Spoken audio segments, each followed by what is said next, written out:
In this episode of Rise to Prominence, I'm delighted to be joined by Jon Ives at the OneStaff offices in Auckland. He has over 20 years experience in the recruitment industry, specialising in strategic advisory and executive search. I talked to Jon about how, in a tough sector and recent tough economic times in New Zealand, how he and his leadership team have managed to remain ahead of the curve and go from strength to strength. Jon has a big vision for the future of his businesses and an exciting roadmap ahead. So let's hear more from Jon as to what he believes to be the reasons behind his continued success. Jon, thank you very much for joining me on the Rise to Prominence podcast. It's great to be here in Auckland with you today. Yep, good to be here. Super interesting to actually meet you in person. We've spoken once or twice, obviously, over Teams in the remote world that we live in. Yeah. Today we've had a big strategy session talking about OneStaff, its 15 offices and its plans for the future. I'm really interested to know, obviously, prior to OneStaff, which you joined in 2006. Correct. Where did recruitment start for you? And was that something that was an early part of your career, or is it something that evolved into recruitment? It was something that I evolved into, to be fair. Initially, I went through, obviously, university. I focused in on psychology and sociology because I enjoyed both aspects, sort of looking at individual motivations and then how those individual motivations fit in within wider society and I guess sort of groups in general, and community social initiatives, that type of thing as well. Off the back of that, I actually went into teaching for a period of time. So I really enjoyed teaching, and I did that in New Zealand and in the UK. On returning from the UK after, I guess, some challenging environments and teaching over there, I decided to do something a little bit different, but something that also utilised, I guess, both of those aspects of the teaching aspect as well as the psychology and the sociological aspects, and recruitment seemed to tick a lot of the boxes. So initially I worked for a multinational when I first returned, mostly in sales and business development, but got a really good taste for the way the New Zealand recruitment market worked, and saw a few gaps about what I thought was done well and what aspects I thought didn't work so well within the New Zealand market. And with my current business partners, I got an expression of interest to return to Palmerston North, which was my home, and look to set up my own company in conjunction with them. So we founded our business in Palmerston North in 2006.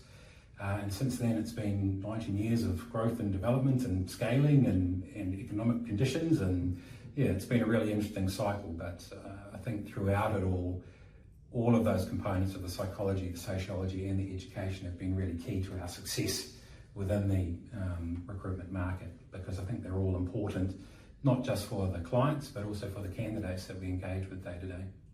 So going back to the educational piece, what subjects do you teach? I was actually primary based, right. So we covered the broad gambit. Yeah.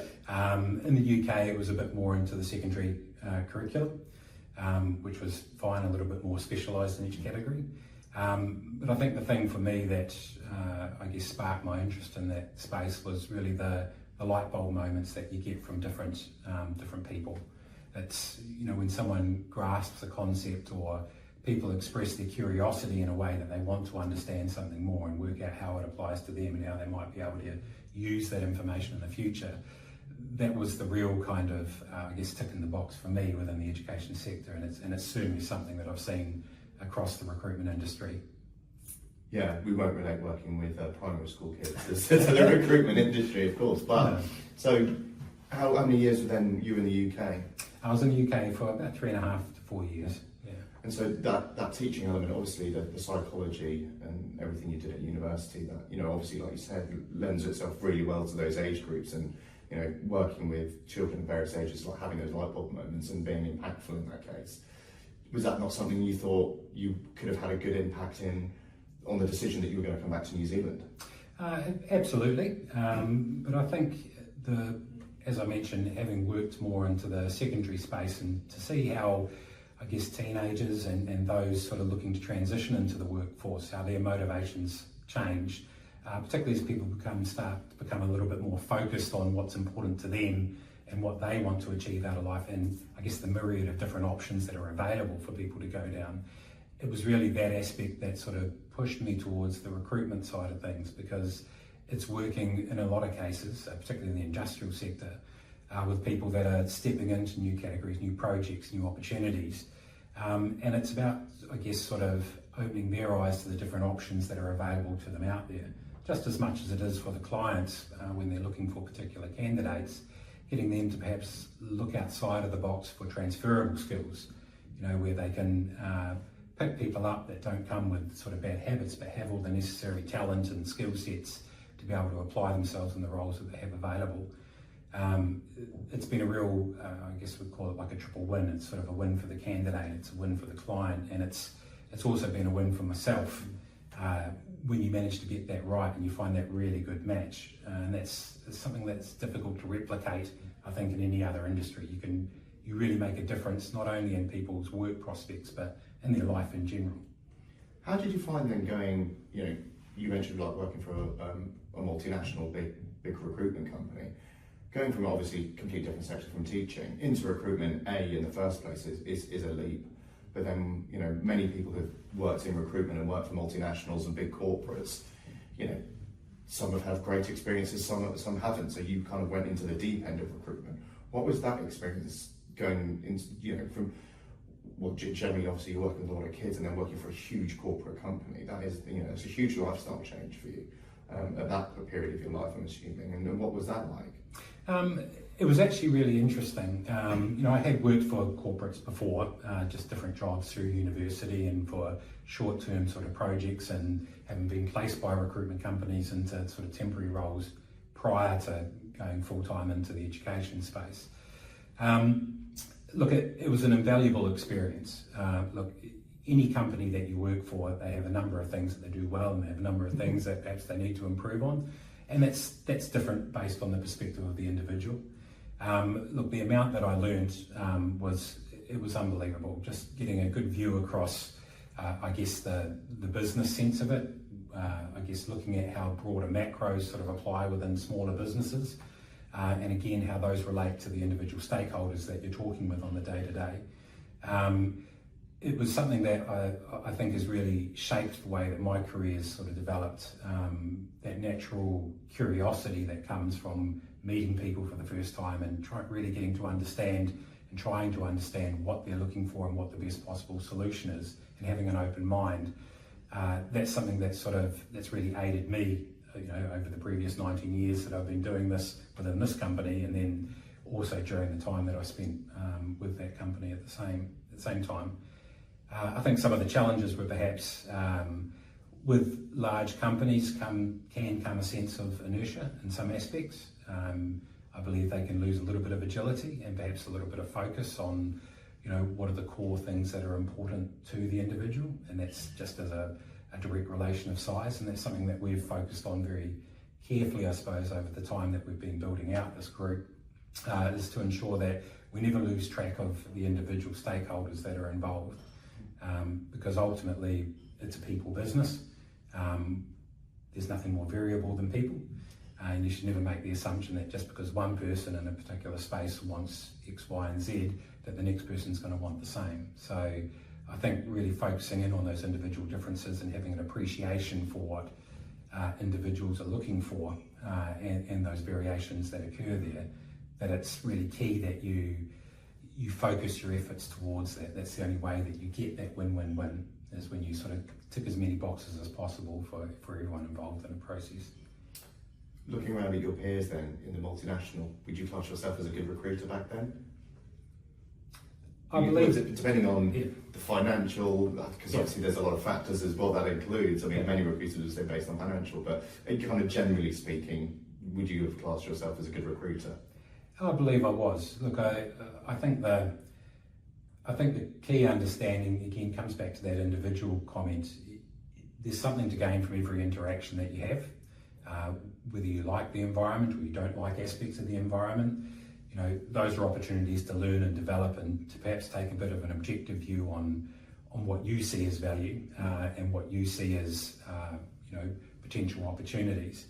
So I think my curiosity at that time and my willingness to be a bit of an open book, because I didn't come with any other habits at the time that I was in there, it really exposed me to a lot of different aspects, that or I guess different pathways that can be taken in the way that you approach business in general and people interaction. So look, it was highly valuable for me. I believe that my enthusiasm gave back to the company. I certainly worked my socks off, to try and make an impression and to learn as much as I could. So I think there was a value for the company within that, but certainly a value for me within that process as well. Jumping from being a recruiter, whether it was at this multinational or any of the other roles that you did, and then deciding to go at it alone and set up your own business is, from an entrepreneurial point of view, a huge jump. You're going into very much the unknown. What was the period of your career that you were like, okay, now I need to do this on my own? Was there any kind of defining moment, or was it a progression of things? It was probably a progression of a number of different things. But ultimately, I think while you're being exposed to different elements within any industry and being objective around the types of things that you're being exposed to, you do start to settle on what are the important things for you. What are the core values that you're taking away and that you find solidifying in your own career, that you think, look, these are actually sort of core values that I think need to stand up and are going to be present for an extended period of time, if not forever. I think working through that process, and as we set up the new company, those start to come to the forefront, and you start to double down on some of those, particularly when you find yourself perhaps receiving positive reinforcement for your application of those within an industry. Some of those core things, obviously, curiosity is a really massive part of the recruitment industry. If you're not curious, you're going to find it very difficult to gain any kind of traction. We work with so many different businesses. Even if you pick one sector like construction, no two construction companies are the same. The people within them are different. The types of projects that they undertake are different, and what they see as a positive outcome from a worker can be completely different as well. So I think the more exposure you have and the more experiences you have, the more you start to sort of see where the pathway is for you to move forward. And a big part of that is having an open mind, continuing to be curious, but also, I guess, not making assumptions that just because it's one way for one person, it's going to be the same way for the next person.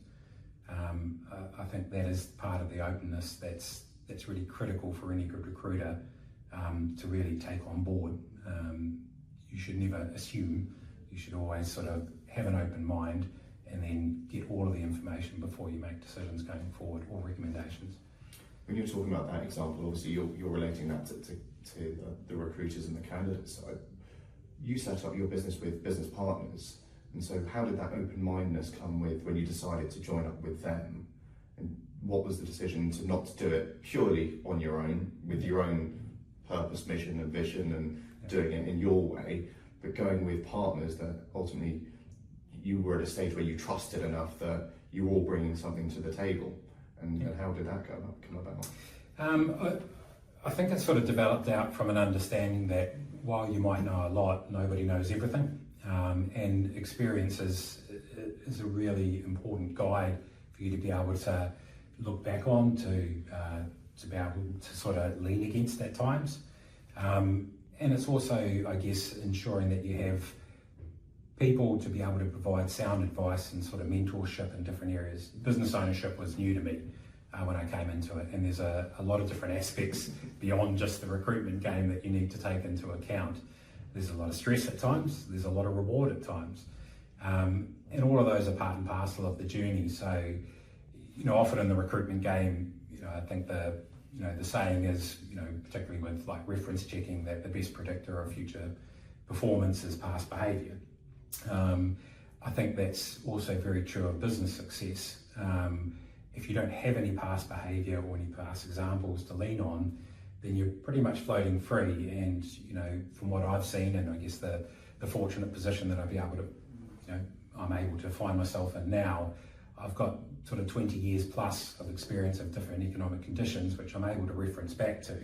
Now, it's not always an answer to the current situation that you find yourself in, but it's a really good, indicator of what's happened before and what's likely to happen going forward. So while it might not cut down all your options of things that you could do going forward, it is enough to enable you to, I guess, focus in on the things that you know will actually drive success in the future. So it allows you to, I guess, focus more in on a couple of specific options and then pick the one that looks best for the environment that you find yourself in now. And that was certainly the case, when I started out. There was so much I didn't know, and that ability to be able to refer back to my business partners and their experiences over the previous, I guess, probably 9 years at that stage, so many learnings that I could take away, and just having a soundboard to bounce ideas off, from people that have experienced things before, absolutely invaluable. Jump forward to today, 15 offices across the whole of New Zealand, multiple brands. Did you envision that's what your plan was going to be with your business partners? Was there a clear strategy, or was it not to be successful financially? Was it just to build a business and be successful, and whatever comes of that, comes of that? I would say so. It's a difficult one to answer because it's, it was sort of 20 years ago, but if I put my mind back in the mindset of a much younger gentleman that was doing it at the time, I wouldn't say it's delusions of grandeur, but everyone has images of grandeur of where you'd like to sort of see things. But it's also important not to get too far ahead of yourself. Things change, the environment changed, and context is everything. Different economic conditions, I guess even different capabilities and scaling ability is really important when I look back at the opportunities that we were able to take effect with. I guess the key thing that was important to all of us was to retain a sense of agility and to not lose opportunities when they came up, because you don't know what's around the corner and you don't know exactly what's going to turn up the next day. So you need to be able to commit to a direction that you want to head in, but you have to have enough flexibility to be able to, I guess, be like a reed in the wind, so to speak, when prevailing conditions shift and change on you, because they do, and it happens more often than you think. There's a lot of variables, in terms of business management, business strategy, and business growth, and I think it's important to ensure that you leave enough space to be able to, bend and move, and to choose to take different paths if that's going to be the best course of action. If you hitch all your hopes and dreams on one particular outcome, fantastic if that comes off for you, but potentially you're making a very hard road for yourself too, if the environment that you're travelling on changes. 15 offices obviously around New Zealand, multi-brands. It's a lot to take on. You've got a good team around you. What would you say is part of the success of that today? Absolutely the team that's around you. I believe that culture is king, alongside a good sustainable strategy moving forward. Look, the people that you surround yourselves with are absolutely critical. Our pathway for growth was owner-operators within regions, so people had skin in the game. I believe when you do have skin in the game, then you get much higher accountability out of people, much higher reward for those individuals. So the stakes are a little bit higher, but there's also much more engagement. And I guess, again, it comes back to that traditional recruitment piece, not to make assumptions around individuals. Everyone brings different skill sets. They have strength in different areas, they have weaknesses in different areas.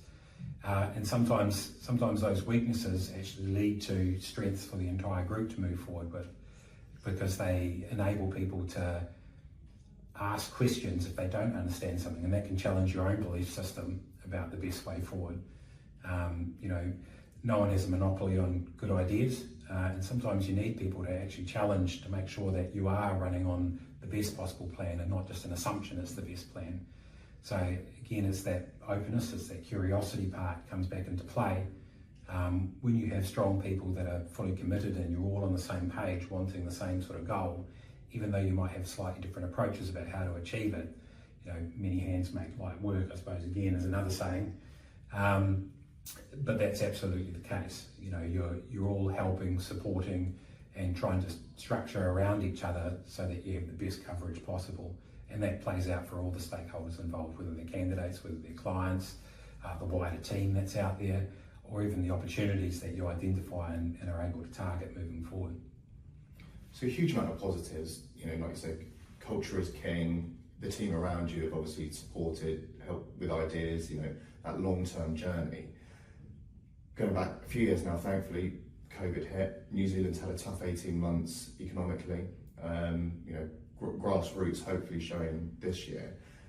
What learnings have you taken over kind of your 20 years, and what have been the tough times? Because from an outsider's point of view, when you look at your business and its growth and listening to its future plans, like, it's all hugely optimistic and positive, but I'm sure along the way there's been a few kicks here and there that have kind of bucked up, made you buck up your ideas and go, Christ, we weren't expecting that. Yeah, absolutely. Look, I think COVID was one out of the box for everyone. You know, if you had asked people like 2 months before if they thought that it could play out that way, if anyone had the looking glass to be able to see that, I'm sure most people would say, look, that will never happen. They'll never lock people down or create restrictions on people's freedom of association. But it did. And I think in a way it really sort of highlighted the need for agility and the ability to be able to change things and to react quickly to an ever-changing situation. If there was one thing that it taught us, is that anything that you think is certain is probably not. You know, the rug can be pulled out from underneath you at any particular time, and you have to be able to react. Otherwise, you're going to fall on your ass. You might still fall on your ass, but then it's your ability to be able to sort of stand up and dust yourself off and then move on with, you know, hopefully a bit more sort of wisdom and intuition going forward. If I look at COVID, you know, that type of situation, you know, we took quite a lot of learnings from, I guess, the GFC, which again was a very sudden shift in the market. That learning, we had just opened up one of our offices probably about 9 months prior to the GFC kicking in. Everything took off swimmingly well in that branch. You know, within a 9 month, we'd sort of exceeded our targets, and we're thinking, wow, this is the best move we've ever made. And then literally overnight, things crashed. And the number of phone calls coming in from clients saying, we don't need staff, we don't need your temporary staff anymore, was a shock to the system. Probably the hardest day I think I've probably had in recruitment. You know, we probably dropped 80% of our staff within the space of a morning, which is really, really challenging. I think after sort of a couple of weeks of operating like that and getting a clearer picture of, you know, perhaps what we were looking at going forward, and I guess the level of uncertainty that was in the market during the GFC. I do remember a really particularly challenging situation where driving home thinking, this is the worst thing I've done, putting my money into this company, from literally 2 weeks ago thinking this is the best thing I've ever done, to this is the worst thing I've done, what's going to happen, you know, where are we going to go, you know, I've taken out my mortgage, my house, you know, what's going to happen with my family, and you know, and obviously care for the people that are within the team and the challenges that they're facing too. You know, just pulling up on the side of the road and sort of taking a bit of blue sky time to sort of thinking, right, where's it going, kind of thing. And actually a song came out on the radio that was playing in the background, which was Fleetwood Mac, Don't Stop Thinking About Tomorrow. And it wasn't much, but it was, you know, it was a little bit of a message that I kind of took on board and thought, right, well, I can't change what's happened. I can only change what we do going forward. And I don't think wallowing in anything really serves anyone well. You know, worrying is probably a complete waste of energy and time. It's about creating solutions. So that small thing helped me to sort of take a step back and say, right, well, things are uncertain, but there are still things that we can do, and we should be focusing on the things that we can do rather than the things that we can't do. And it enables us to just take small steps. You know, if you can incrementally improve things each day, try different things, do things differently, and make incremental advances, you know, almost the Dale Carnegie thing of living in day-tight compartments, really came to the fore. And, you know, we carved a new space for ourselves within that particular market that we were in. We took chances that we wouldn't take before. We did things that were different from how we'd done them before. That didn't all work. They never do. But again, those incremental changes led to incremental improvements. And over time, we maintained that philosophy in the way that we approached the business. And it really paid off for us in the long term, because it kind of became part of our ethos about how we approach things. You know, nobody's promised tomorrow. You know, you've only got what you've got today.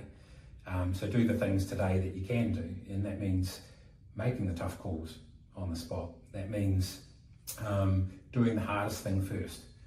Putting it off and procrastinating doesn't help. It doesn't move anyone forward. Anything that you can do to move yourself forward is a positive thing. And as it came back to COVID, again, it was pretty much a day's notice that everything was going to go into lockdown and borders would close. It was the same philosophy, and it immediately came to mind that day, sitting there and hearing that song on the radio was like, right, everything's changed. We need to adapt, we need to change, we need to work within what we do know is happening. It was a really challenging time, but when I look back now, some of the capabilities that we gained off the back of that, the agility and the amount of technology that we introduced and started implementing across the business because we had to. It was only probably months before, the debate was going around within the New Zealand sort of industry sectors around, people working reduced hours and working from home, and a lot of businesses were like, no, you can't do that. We can't do it without people in the office. The clients would never accept it. People will be disappointed we can't monitor what people are doing from home. And that flipped on its head overnight.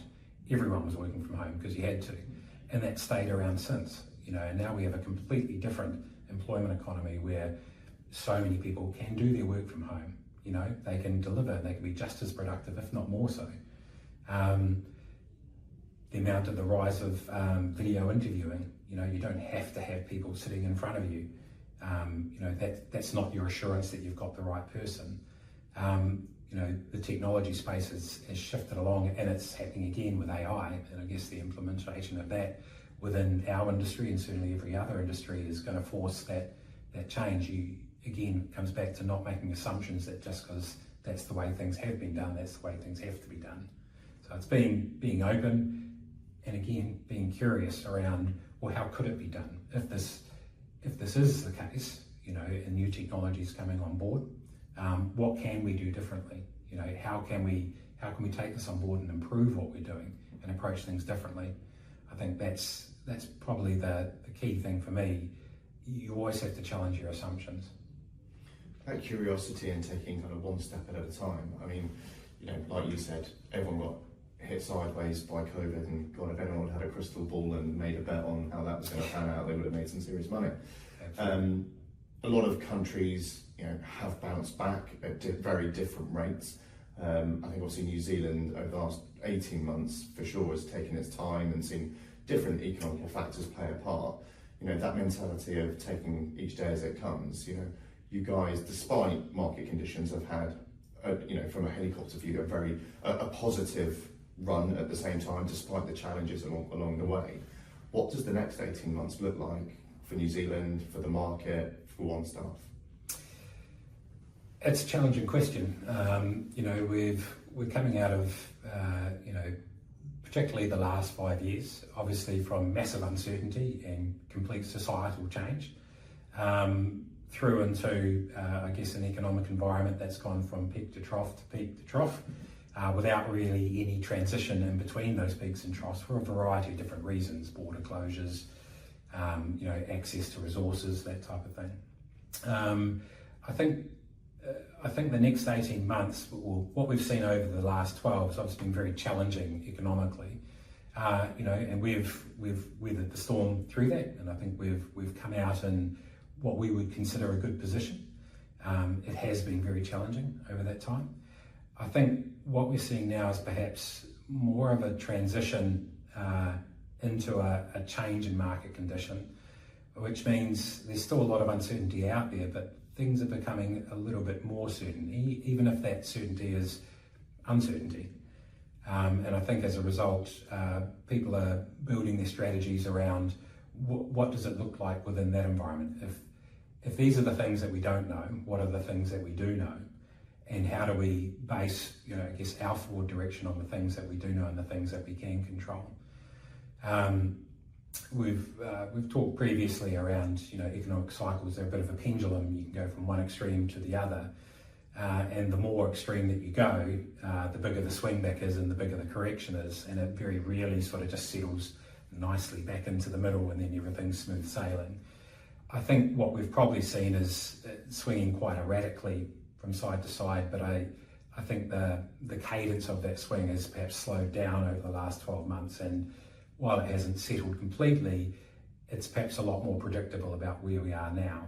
So while conditions aren't the best, I think we will see a gradual recovery over time, pending any other circumstantial changes that are outside of our forward vision, but perhaps a bit more of a stabilised approach. And I think that will play out over the next sort of 6 to 12 months, and then we'll start seeing more of a normalised approach in the economy, which will mean more of a normalised approach towards business in general and the strategy for that business in general. So another sort of 6 to 12 months of slow rebuilding and things coming back online, and the pendulum settling a bit more in the middle.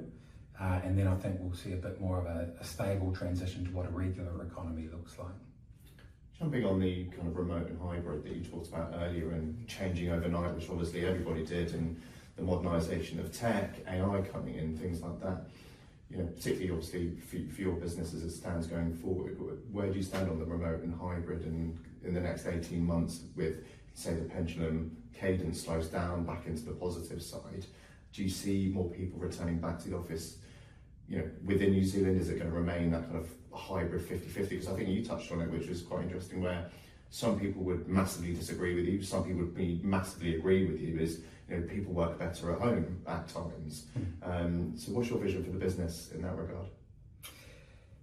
It's an interesting one.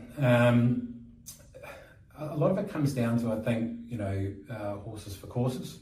If I'll use my own experience in the working remotely, I didn't enjoy it. I like being in the office. I like being around the cut and thrust of what's going on. I like being able to interact, and I guess that the frame of mind that it puts you in when you're in a busy environment and everyone's got a common focus and a common purpose.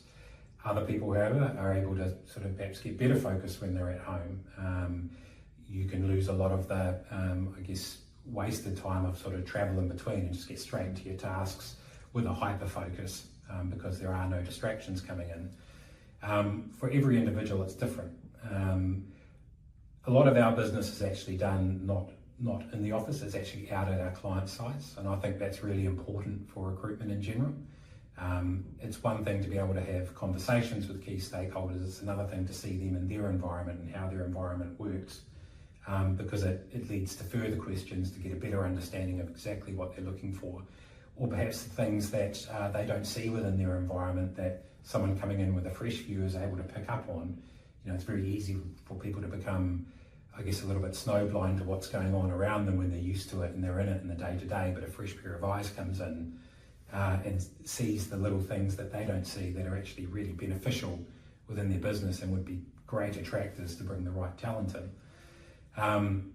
So I don't know if there's a definitive answer whether remote is better than working in the environment. I think it does come down to the individual and the nature of the company that you're engaging with. Look, we do a lot of work in the industrial space. Pretty difficult to get a builder to come and build your house when they're sitting at home, kind of thing. But in saying that, they are going to your site and they are doing the work at that site. So in a way, builders have always been remote workers. It's just that their daily office sort of shifts from project to project. Again, comes down to the individual, comes down to the needs of the business and the way that they engage with their own client base and the outcomes that they're wanting to achieve. I think it's important for businesses to have an open mind as to what can work. It shouldn't come down to one person's perspective, like you must be in the office to be able to get this work done. Not every individual needs to be in the office. You've got to have that open-mindedness to be able to look at it objectively from their point of view and objectively from the business, what's actually generating the best result. Every individual is different. They have their own individual motivations and their own individual, triggers or environments that are going to get the best out of them. And surely that's the most important thing for any business, is to get the best out of the people that you're engaging, so that one, they're as engaged as possible in the work that they're doing and being as productive as possible and generating the best result for your business. Well, I think going back to the statement that I like that you said was, if you had a vision and it was like one path, and ultimately if that worked, then great, but the likelihood 90% it isn't. And if it was like, right, let's get everyone remote or everyone fully back in the office, and you've got that plan, the likelihood is it's quite a hard thing to do to get everybody on board, because like you said, everyone works differently and common sense prevails a little bit into the, I guess, in most businesses over the last 5 years, flexibility has also become a bit king in terms of how you run businesses and be adaptable. Absolutely, yeah, that adaptability thing is really key. All of these potential issues or considerations is a better way to put it, within the employment landscape, they're all multivariate questions. It's not just one question, would this person be better in the office or not? It's all the factors that sit around that are based on the individual and what you're expecting them to do and how you're expecting them to deliver it. And it's also, I believe, something that needs to be mutually agreed. At the end of the day, if you've got people that have got completely disparate ideas of where they work best, you think they work best in this environment and they think they work best in this environment, you have to reach a resolution where you're both on the same page with clear expectations from both you around what will be delivered, when and how, and in what quality. Again, which comes back to the recruitment market, I suppose, that's the ultimate placement, when you can reach that mutual consensus that my expectations are being met and your expectations are being met. That's where the magic happens, to be fair, because everyone's working towards a common goal. And often, that's the key thing for any business. Is the strategy is obviously really important, where you're focusing your time, but it's also the purpose that sits in around that, and having a common purpose so that you're all on the same page. That's the thing that really drives engagement, and I guess really makes sort of ground when both of you are working towards that. A busy past 5 years, plus obviously taking on business ownership, entrepreneurship, a step away from teaching. Big plans for the next couple of years as well, I'm assuming. Yeah, absolutely. Look, who knows what the future holds? We all have goals that we want to achieve. I think the important thing is to take people along for the ride. You've actually got to be able to sit back and take a look at what you've created and be grateful for what you have as well. Ultimately, there's, for anyone in any particular job role, and I'm no different, there are multiple things that I look for in terms of the work that I undertake. Obviously, from a very purely financial viewpoint, everyone wants to be successful, but what does success look like? It's not just about having, the best results or having the most engaged team, or creating something new that someone hasn't done before, or approaching things in a different way, or recognition. It's a combination of all of those things. It's about the lifestyle, and I guess the satisfaction that you get coming from the back of it, from the back of that lifestyle. Do you feel like you're actually making a difference? Do you feel like you're having a positive engagement on the people around you? Have you made anyone else's life a little bit better, on the day-to-day or the week-to-week or the year-to-year? Have you created an opportunity for someone that they didn't even know was an opportunity? All of these things are really, really important. And they're things that you don't really notice while you're doing them. It's only when you take a step back and look back over what you've achieved, or what you might have achieved over the previous period, whether it's 1 year, 5 years, 19, 20 years, that you really get a sense of accomplishment and satisfaction. I